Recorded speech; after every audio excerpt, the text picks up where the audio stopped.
criança, a minha mãe, que se interessava por me alimentar bem, dizia: menino, come ovo, que ovo faz bem. E eu comi ovo a infância inteira, até que um dia cientistas que passaram a vida estudando ovo disseram que o ovo é uma desgraça. O ovo destrói, o ovo tem colesterol, o seu sangue vira um rio de gordura, entope as veias, o coração entra em colapso e você morre de ovo. Não coma ovo nunca. Então eu achei que já estava condenado, brequei o ovo completamente, até que na revista Nature, essa que diz a verdade sobre as coisas, faz um tempinho aí, um extraordinário cientista ressuscitou o ovo. O ovo é maravilhoso. Quem disse que o ovo não prestava é um idiota. O ovo é riquíssimo em nutrientes. Viva o ovo! E eu que tinha comido ovo por 10 anos e parei por 15, comecei a comer ovo de novo. Era ovo de manhã, era omelete, era fritada, ovo de tudo que é jeito. Viva o ovo! Mas ontem, na principal revista de nutrição do mundo, British Nutrition Review, o ovo foi esculhambado de novo. Quem come ovo tá fudido. E aí, hoje de manhã eu já brequei o ovo. Na hora de vestir a cueca, recolhi tudo. E aí eu disse para mim mesmo: esse de ontem que detonou o ovo está tão errado quanto os anteriores, porque se os anteriores erraram, esse também errou. Abri a geladeira, fiz 3 ovos fritos e comi antes de vir para cá, como se eu não tivesse lido o artigo. E aí você pensa, se caras que estudam 24 horas por dia o ovo, eles se desmentem, eles ignoram o ovo, eles não sabem que efeito o ovo produz sobre nós, o que dirá as pataquadas que a gente acredita saber? Se quem estuda ovo erra na hora de entender o ovo, o que dirá nós que sabemos um pouquinho sobre cada coisa, e do alto da nossa arrogância e da nossa empáfia, chamamos de verdade aquilo que mais ou menos a gente acha que corresponde à realidade, mas não tem a menor certeza. Então talvez a minha primeira mensagem relevante aqui seja essa: baixe a sua bola. Baixe a sua bola, porque se o cara que estuda ovo desde que nasceu não tem a mais puta ideia do que o ovo é, o que dirá as nossas certezas tão frágeis, tão inconsistentes? Talvez isso tenha levado ao surgimento da filosofia com Sócrates, e ele saía pela cidade dizendo o que você sabe que ele dizia: a única coisa que eu sei é que eu não sei nada. Eu não entendo nada de ovo, dizia Sócrates. Não me pergunte se o ovo é bom ou é ruim, porque eu não sei. Eu não sei nada. E um dia, visitando uma igreja, um representante de Deus, um porta-voz de Deus, diz para Sócrates: você é o mais sábio de todos os atenienses.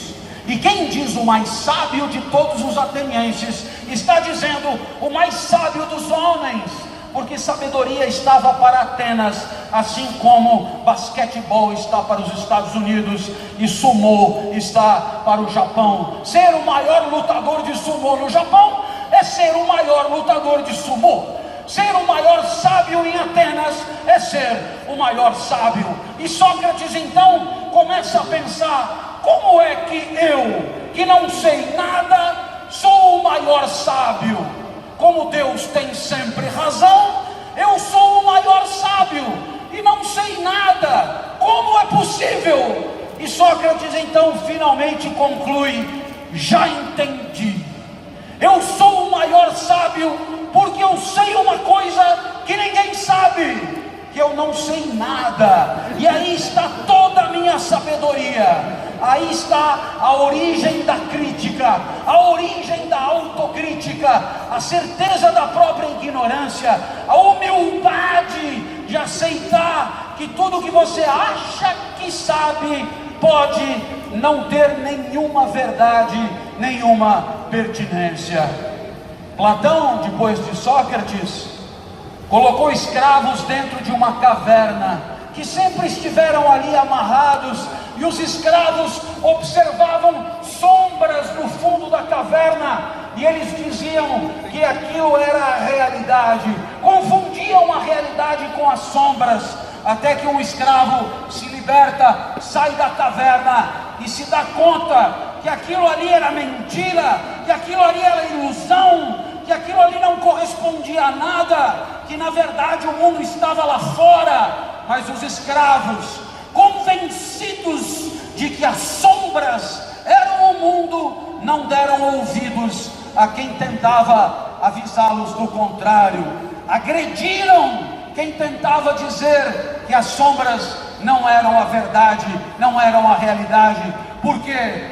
Porque tem gente que não só é absolutamente apegado às suas certezas, como agride quem com elas não concorda. São intolerantes, e a humildade diante da própria ignorância confere a todos nós a tolerância de ouvir o outro, de considerar o outro e de levantar até a possibilidade do outro sim ter razão, não você. Essa humildade constrói relações de confiança entre as pessoas, e juntos, dialogando e debatendo, que alcancemos resultados de inteligência superiores àqueles que tínhamos nessa nossa solidão marrenta, arrogante e cheia de certezas mentirosas. Depois de Platão, o sábio Epicteto. Epicteto era escravo e analfabeto. Epicteto viveu em Roma na época de Jesus, e Epicteto dizia que a nossa vida é constituída por dois tipos de situação completamente diferentes: situações que dependem de nós e situações que não dependem de nós. As situações que dependem de nós só acontecem porque nós arregaçamos as mangas. As situações que dependem de nós somos o motor, o gestor daquela ocorrência, como este evento, maravilhoso evento, organizado por muita gente, evento que agora se realiza. São situações vividas primeiro na imaginação, primeiro como projeto e depois traduzidas na vida de carne e osso. Eventos como esse podem ser um sucesso, e o sucesso é quando há coincidência entre o que você queria que acontecesse e o que acaba acontecendo. Mas Epicteto diz: há situações que não dependem de nós, situações que escapam ao nosso controle, situações com as quais nada podemos fazer. A meteorologia é um ótimo exemplo daquilo que não podemos controlar. Quem trabalha com agricultura, quem pega avião todo dia, sabe que está dependente de alguma coisa que não controla. Outro dia, antes da minha palestra, eu ouvia um outro palestrante, e esse outro palestrante dizia que a crise enfrentada pelo Brasil era como uma nuvem negra, e que essa nuvem negra estava indo embora. Ora, meus amigos, concordem comigo, na hora no nosso país é como uma nuvem. Você está colocando na conta do acaso, daquilo que você não controla, todas as desgraças que atingem a nossa sociedade, como se a nossa crise não tivesse nada a ver com as nossas incompetências, com a nossa educação frágil, com as nossas dificuldades éticas, com as nossas mazelas morais, com a nossa corrupção, com a nossa pouca competitividade. Então a crise é uma nuvem. Vamos torcer para que ela passe logo, e assim tiramos dos nossos ombros a responsabilidade de melhorar e de afastar a crise, arregaçando as nossas próprias mangas e fazendo de maneira mais perfeita aquilo que é o nosso trabalho, juntos, orquestrados e organizados, fazendo uma sociedade melhor e afastando a crise, não por conta de ventos que ventarão ou não, mas por conta da nossa iniciativa, porque a crise é nota vermelha para a nossa sociedade. Por essas e por outras, é claro, você deve imaginar, a crítica e a autocrítica nada mais são do que diagnosticar sem cinismo, sem hipocrisia, as coisas que de fato dependem de nós e fazê-las acontecer melhor, ser mais perfeito no que faz, buscar a excelência, não se contentar com o que já foi feito e ir além, fazer mais e não atribuir ao acaso, à meteorologia, aos outros a responsabilidade por aquilo que não anda direito. Na hora que numa empresa só tem duas pessoas, como é o caso lá em casa do casal que mora lá, eu e a minha esposa, a gente termina de jantar e aí um diz: hoje é a sua vez de lavar a louça. E aí o outro diz: ah, mas eu estou com dor nas costas, lava você. E você diz: não, hoje é a sua vez de lavar. E o outro diz: eu não vou lavar, estou com dor nas costas. E aí fica lá a louça. E como só tem dois, é possível que você tenha lucidez para pensar assim: bom, se ninguém fizer vai ficar sujo, então é melhor eu ir fazer. Com dois fica fácil, com 5 fica fácil, mas aí você já pensa: pô, outros 4 poderiam ter feito, mas ainda assim você vai lá e faz. Quando é 50, você diz: pô, tem 49 para lavar a louça, porque sou eu que vou lavar. Mas na hora que tem 6.000, aí você diz: não vou nem fudendo. E os outros 5.999 lavem a porra da louça, porque eu lavei ontem e eu não vou lavar de novo. E se tiver suja a louça, não é problema meu. Não, não faz isso não, porque se todo mundo pensar do mesmo jeito que você, a louça ficará suja, o banco ficará ineficaz e nossos objetivos não serão alcançados nunca. E você sabe muito bem, se não houver harmonia e eficiência, não haverá chance de felicidade para cada um de nós.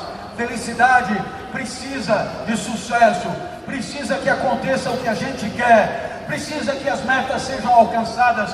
Felicidade requer um pouco de conquista realizada. E se você toda hora cruzar os braços por achar que não é você o responsável, é claro, ninguém fará o serviço e viveremos num coletivo que acumulará fracassos. A tal da felicidade será sempre esse segundo de vida que de tão bom, mas tão bom a gente nem queria que acabasse tão cedo. Um segundo de vida que Quando você come uma lata de doce de leite de Viçosa, você não quer que a lata acabe porque o doce de leite é maravilhoso. Quando você está no bar e alguém é muito legal conversando com você, ele diz que vai embora e você diz amanhã é domingo, fica mais um pouco. E tem até aquele aluno que ao meio-dia, depois de 4 horas de aula, vira para você e diz: professor, o senhor vai repetir essa aula à noite em alguma sala? Eu posso vir assistir de novo? Claro que pode. Aí ele para um pouquinho e se atreve e pergunta: eu posso trazer minha mãe para ver também? E ali eu entendi que felicidade não é uma alegria solitária. Felicidade não é querer que um instante de alegria dure para sempre. Felicidade é alegria compartilhada, é alegria comemorada com os demais, é alegria vivida com os outros, é alegria na companhia das pessoas que mais amamos. E eu espero sinceramente que queiram ser felizes dentro do banco, que happy hour nunca seja sexta-feira às 18 horas, mas que seja a cada instante, que com as pessoas que convivem com você, a vida vale muito a pena ser vivida, porque estarão fazendo todos de tudo para que o banco seja o melhor banco do mundo. Muito obrigado e até a próxima, se Deus quiser.